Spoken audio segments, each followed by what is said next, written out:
it's Sophie with a quick update on YT History Month. I had a bit of an interruption.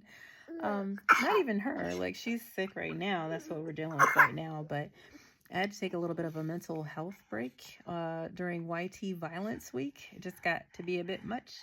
And now that I'm kind of back on track with, getting these all together, then yeah, I'm kind of dealing with her being under the weather right now. But I am hoping to resume posting tomorrow. And regardless, YT History Month trivia contest is still on for March 31st. So be sure to register. Oh, goodness. Okay. Yeah, be sure to register for that. And thanks for your patience. Yeah, I'll try to be back tomorrow with the YT History Month daily posts. All right. Good night. Say good night. She's like, okay.